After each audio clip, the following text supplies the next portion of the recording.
আজকের ক্লাসে আমি মাত্র ৫ মিনিটে ধারার যত সি প্রোগ্রাম আছে একটা ক্লাসের মাধ্যমে কভার করব। অবশ্যই তোমরা ক্লাসটি শেষ পর্যন্ত দেখবা। চলো ক্লাসটি দেখি। তো প্রতিটা ধারার ক্ষেত্রে যদি n থাকে, ধারার যোগফলের ক্ষেত্রে যদি n থাকে, তার মানে এখান থেকে এইটুকু আর এইটুকু হচ্ছে তোমার ফিক্সড, মানে এইটুকু হচ্ছে তোমরা মুখস্থ করে ফেলবা। এটুকু লিখতে হবে, বুঝলেও লিখতে হবে তোমাদের, না বুঝলেও এটুকু তোমাদের লিখতে হবে। তার মানে এখান থেকে এই পর্যন্ত তোমরা হচ্ছে দেখে দেখে মানে মুখস্থ করে ফেলবা, এটুকু লিখবা। তো ফরের মধ্যে যে ফরের মধ্যে মানটা হচ্ছে চেঞ্জ করতে হবে। এখানে ফর মধ্যে দেখো প্রথমে কত আছে 1, আমি এখানে 1 লিখছি। যদি এই প্রশ্নটা থাকতো এখানে কত আছে 2, 2 লিখছি, 2 3 থাকতো 3 লিখতাম। তার মানে ফর মধ্যে তোমার যে প্রশ্ন দেওয়া থাকবে এটা হচ্ছে প্রথম পদ, ওই প্রথম পদটা লিখবা।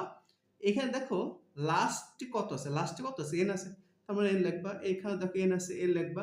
যদি 100 থাকতো তার মানে আমি এখানে 100 লিখতাম। তার মানে মনে রাখবা, আমি আগে বলছি এখান থেকে এইটুকু হচ্ছে তোমরা মুখস্থ করে ফেলবা। প্রথমে কত আছে 1 আছে, 1 লিখবা। আর এখানে লাস্ট পদ কত, লাস্টে n আছে, তার মানে এখানে n লিখবো। 100 থাকলে 100 লিখতাম। এখানে দেখো বাড়তেছে কত করে, 1 2 1 করে, এই জন্য আমি এখানে 1 লিখছি। 2 4 6 2 করে বাড়তেছে, তার মানে এখানে 2 লিখতাম। যদি 3 6 3 করে বাড়তো, তার মানে এখানে 3 লিখতাম। তার মানে দেখো একই, মানে সেমই। এটা হচ্ছে এখানে ফর্মুলাতে এটা হচ্ছে প্রথম পদ, এটা হচ্ছে লাস্ট পদ, আর এটা হচ্ছে ব্যবধান। আশা করি তোমরা বুঝছো। এখন যদি যোগ করে থাকে, দেখো এখান 1 থেকে 5 পর্যন্ত এই সবগুলোই যোগ করে আছে। এটাও যোগ, এটাও যোগ, এটাও যোগ, এটাও যোগ, এটাও যোগ। দেখো যোগ করে থাকলে তুমি s1 s প্লাস i লিখবা। যদি যোগ করে থাকে s1 s প্লাস i, তার মানে দেখো ধরো এখান থেকে এই পর্যন্ত অ্যান্সার করলাম, তাহলে 1 থেকে 5 পর্যন্ত এই ধারা সবগুলো দেখো যোগ করে আছে। তার মানে এখানে s1 s প্লাস i, আর এখান থেকে এটুকু হচ্ছে তোমার ফিক্সড। তার মানে কয়েকটা কথা, প্রথম পদ, লাস্ট পদ, ব্যবধান, আর যদি যোগ করে থাকে তাহলে s1 s প্লাস i লিখবা। এই হচ্ছে তোমাদের ধারা। আর এখান থেকে এটুকু হচ্ছে তোমাদের ফিক্সড। আশা করি তোমরা বুঝছো। এখন দেখো যদি প্রশ্নে দেখো এই দুটো n ছিল, যদি n থাকে মানে লাস্টে যদি n থাকে, অর্থাৎ সীমা যদি n থাকে, এক কথায় যদি n থাকে, তুমি প্রিন্টএফ আর স্ক্যানএফ, দেখো এটা এখানে n ছিল, তার মানে আমি প্রিন্টএফ আর স্ক্যানএফ লিখবো। যদি n ছাড়া থাকে, দেখো এই প্রশ্নটা দেখো n নাই, এখানে দেখো তার মানে এখানে প্রথম পদ কত আছে 3, লাস্ট পদ কত আছে, এখানে n এর জায়গায় কত লিখবো 100, পারতেছে কত করে 3 করে, এখানে 3 লিখবো। কিন্তু এখানে দেখো n নাই, যদি n ছাড়া থাকে, মনে রাখবা যদি n না থাকে তাহলে আমার তো n নাই, তার মানে আমার এখানে এই লাইনটাও লিখবো না, এই লাইন পুরাই লাইনটা বাদ যাবে, এই লাইনটাও লিখবো না। তার মানে n না থাকলে hash include story dot S আইনটি মেন আইনটি আই s1 0। তো এখানে সীমা দেওয়া আছে মানে 100 দেওয়া আছে, তার মানে n নাই, তার মানে এই লাইনটা বাদ, এই লাইনটা বাদ। একবারে এখানে ধরো i1 এখানে কত লিখবো 3, আর এখানে লাস্ট কত আছে 100, আর এখানে বাড়তেছে কত করে 3 করে, তার মানে এখানে 3 লিখতাম।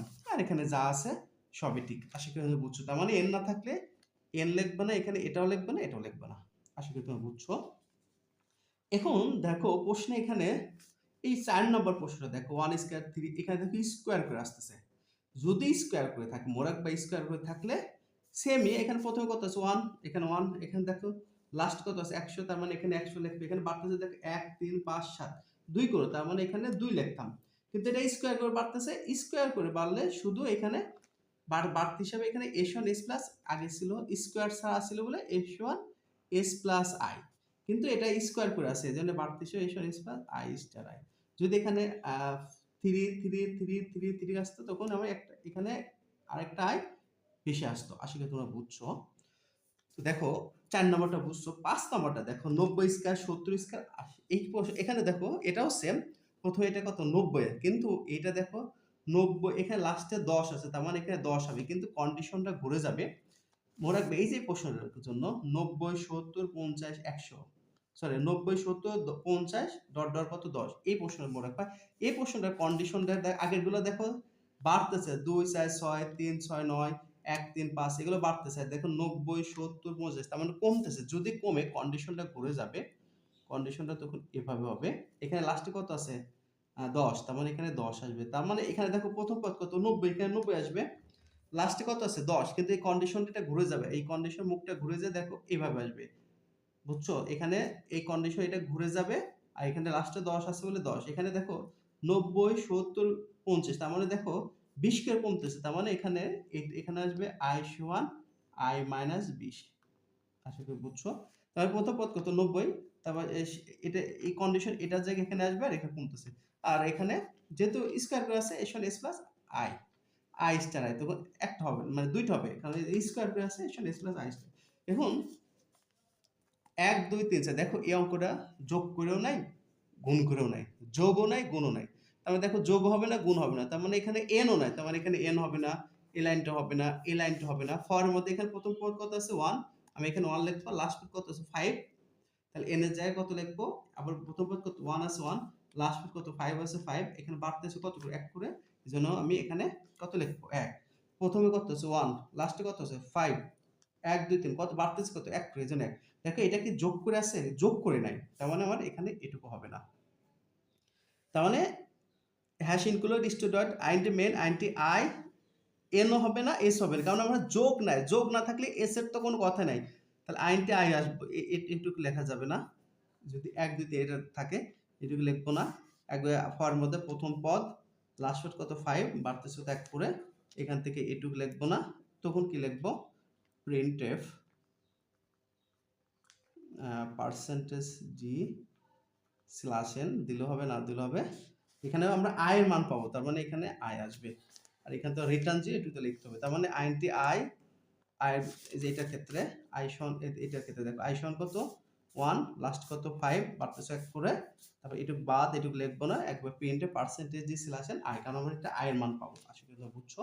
এখন 7 নম্বর প্রশ্নটা দেখো, এটা গুণ করে আছে, ঠিক আছে, এটা কি করে আছে গুণ, তো গুণ করে থাকলে তো আমার তখন এস এর কোনো কথাই নাই, তাহলে গুণ করে আছে, তো আমরা গুণ করে থাকলাম, এই যে এখানে দেখো এস সমান আমরা এখানে এস ওয়ান জিরো লিখছি না, এস ওয়ান জিরো, তো জিরোর জায়গায় গুণের ক্ষেত্রে এফ সমান 1 লিখবা, এফ সরি এস ওয়ান জিরোর জায়গায় এফ সমান কত আসবে 1, তার মানে আমি এখানে আইনটি